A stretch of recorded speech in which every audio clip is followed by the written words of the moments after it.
Hello everyone, कैसे हैं आप सब। मैं हूं मोनिका, आपकी यूजीसी नेट मेंटर। उम्मीद करती हूं आप सभी अच्छे होंगे दोस्तों। और आज के इस सेशन के थ्रू मैं आपको बताने वाली हूं कि रीनेट के एग्ज़ाम के लिए बेस्ट रणनीति या बेस्ट स्ट्रेटजीज क्या होनी चाहिए।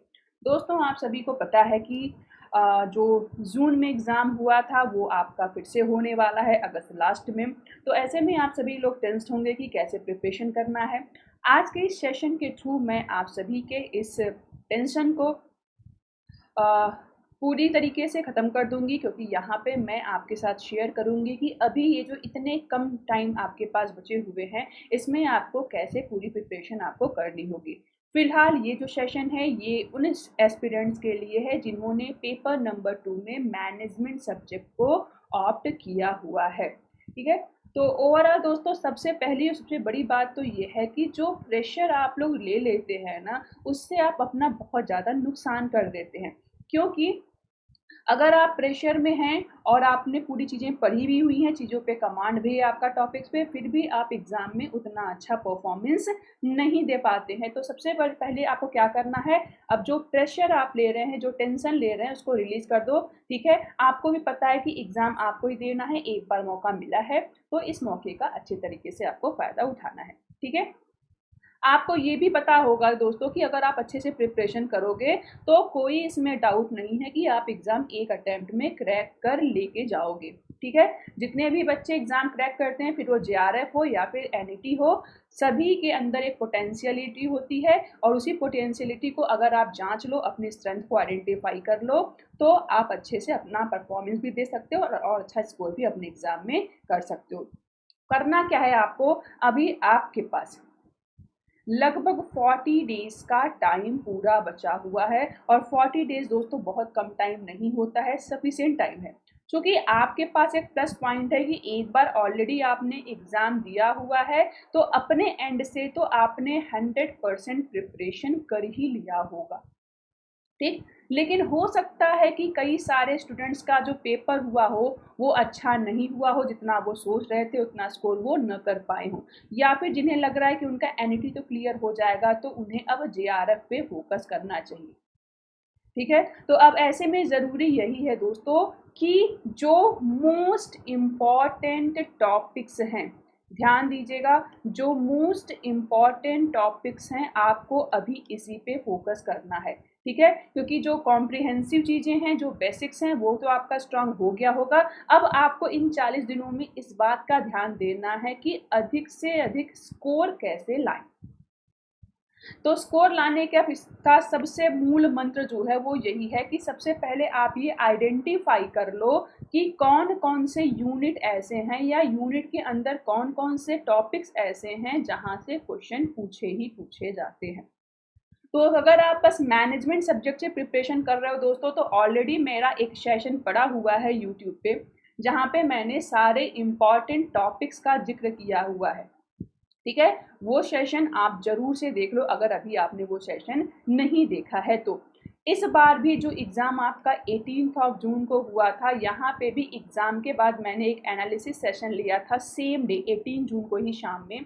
और मैंने आपको बताया था कि हर यूनिट से कितने क्वेश्चन पूछे गए हैं, और मैंने ओवरऑल 5 यूनिट्स आपको मोस्ट स्कोरिंग यूनिट भी काउंट करके बताया था। ऐसा नहीं है कि कोई यूनिट ऐसा है जहाँ से क्वेश्चन नहीं आते, क्वेश्चन हर यूनिट से आएगा, लेकिन उसमें से भी 5 यूनिट्स ऐसी हैं जहाँ से अगर जिस पे आप अच्छे से कमांड बना लोगे तो 70 प्लस स्कोर आप आराम से कर सकते हो।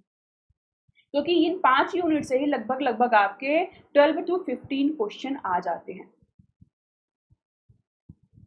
ठीक है, यूजीसी नेट के एस्पिरेंट्स को हमेशा ही हम बताते हैं कि दोस्तों आपको कभी भी चीज़ें रटनी नहीं है, आपको कॉन्सेप्ट्स पे कमांड बनाना है। क्योंकि यहाँ पे जो क्वेश्चन आते हैं, बहुत कम क्वेश्चन ऐसे हैं जो डायरेक्ट पूछ ले जाते हैं। यहाँ पे आपको इनडायरेक्ट क्वेश्चन या एप्लीकेशन बेस्ड क्वेश्चन पूछा जाता है, और ऐसे क्वेश्चन का सही जवाब आप तभी दे सकते हो जब आपका कॉन्सेप्ट स्ट्रॉन्ग हो। ठीक, तो अगर आपको लगता है कि ये जो मैंने आपको 5 यूनिट्स बताई हैं, इसमें से किसी भी यूनिट पे आपका कमांड अच्छा नहीं है, जैसे मैंने आपको बता दिया कि अकाउंटिंग जो है, अकाउंटिंग एंड फिनेंस आपका एक मोस्ट स्कोरिंग यूनिट है। मोस्टली स्टूडेंट्स जो होते हैं वो इन टॉपिक से, इन यूनिट से डरते हैं, लेकिन इस बार एग्जाम में हमने देखा कि 12 से 15 क्वेश्चन केवल एक यूनिट से आया था। तो आप सोच सकते हो कि यही 12-15 क्वेश्चन अगर आपने सही कर लिया तो आपका स्कोर कितना ज़्यादा बढ़ सकता है, ठीक है। तो 40 दिन में आपको यही करना है कि अगर कोई इम्पॉर्टेंट यूनिट है जिससे आप डर रहे हैं, जो अभी तक अनटच्ड है, आपने जिसको छोड़ दिया हो ये सोच के कि चलो ठीक है बाकी के 7-8 यूनिट पे कमांड बना लेते हैं, तो अभी उस चीज़ को आप सुधारिए और उस यूनिट पे अपना कमांड आप बना सकते हैं। साथ ही साथ आपको क्या करना है, प्रीवियस ईयर के जो क्वेश्चंस आए हैं इसके कई सारे मैराथन सेशंस मैंने ऑलरेडी लिए हुए हैं, उन सेशंस को देखिए।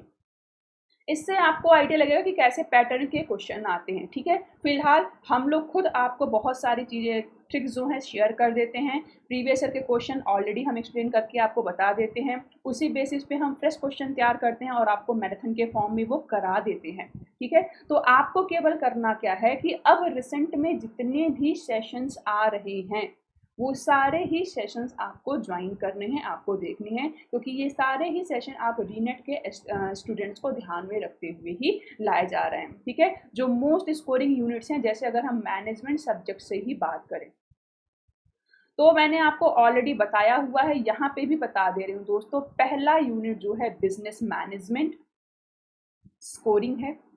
सेकेंड यूनिट जो आपका है organisation behaviour and human resource management scoring है।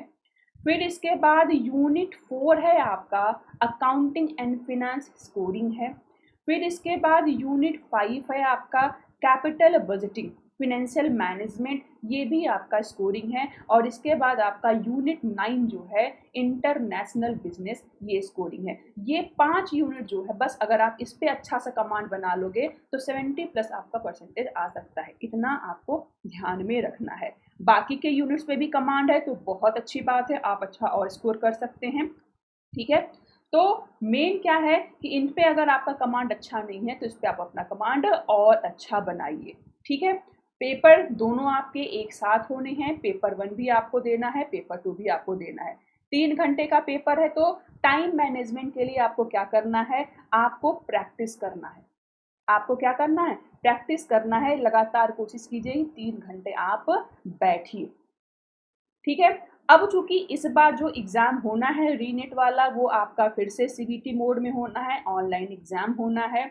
तो ऑनलाइन एग्जाम के भी अपने कई सारे फायदे और नुकसान हैं, वो सारी चीजें आपको आइडेंटिफाई करनी है और उस बेसिस पे आपको क्या करना है, अपना प्रैक्टिस कंटिन्यू करना है, ठीक है। जैसे क्या क्या फ़ायदे हैं ऑनलाइन के, क्या क्या नुकसान है, इसके लिए भी मैं एक सेशन लेके आऊँगी। साथ ही साथ दोस्तों हम अपने ही प्लेटफॉर्म पे कई सारे शॉर्ट्स लेके आते हैं, तो ये सारे शॉर्ट्स आपको सारे इन्फॉर्मेशन देने से रिलेटेड होते हैं, तो ये शॉर्ट्स भी आप देखते रहिए, ठीक है।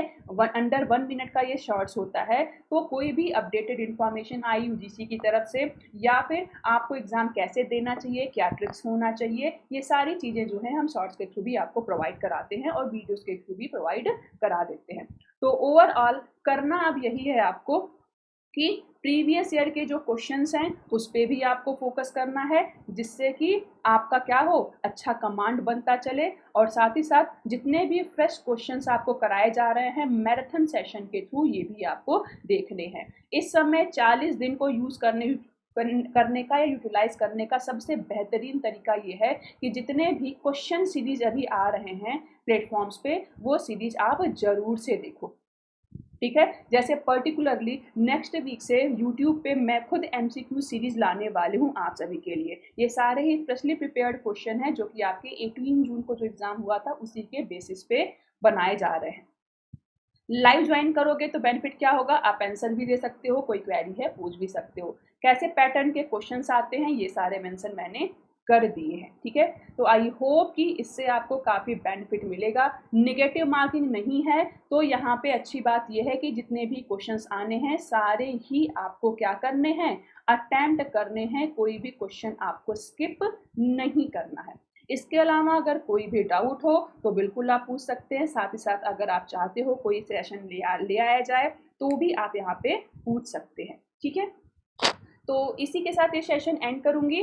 सेशन एंड करने से पहले आप सभी को बताती चलूँ कि अगर आप दिसंबर साइकिल के लिए प्रिपरेशन कर रहे हैं या फिर रीनेट के लिए भी प्रिपरेशन कर रहे हैं, तो भी आपके पास एक अपॉर्चुनिटी है कि अभी जो बैचेस हमारी चल रही हैं फाउंडेशन बैच, इसमें आप इनरोल कर सकते हैं। ठीक है, रीनेट वाले स्टूडेंट्स के लिए एक प्लस पॉइंट ये रहेगा कि अगर वो कोर्सेज लेते हैं और एग्ज़ाम क्रैक कर ले जाते हैं तो उनका पूरा पेमेंट उनको वापस कर दिया जाएगा। ठीक है, यानी कि आपकी प्रिपरेशन भी हो जाएगी, एग्ज़ाम भी क्रैक हो जाएगा और पूरा पैसा भी आपको वापस हो जाएगा। साथ ही साथ जो लोग दिसंबर साइकिल के लिए प्रिपरेशन कर रहे हैं, उनके लिए अभी अच्छे ऑफर चल रहे हैं, जहाँ पे केवल 8665 का पेमेंट करके आपको पूरे के पूरे बैचेज मिल जाएंगे, जिसमें पेपर 1 और पेपर 2 दोनों मिलेगा। अनलिमिटेड मॉक टेस्ट आपको मिलने वाले हैं और यहाँ पे प्रैक्टिस सेशन भी आपको कराए जाते हैं। ये ऑफर लेने के लिए जो कोड आपको अप्लाई करना है दोस्तों, वो कोड है MONIKACH, मोनिका CH।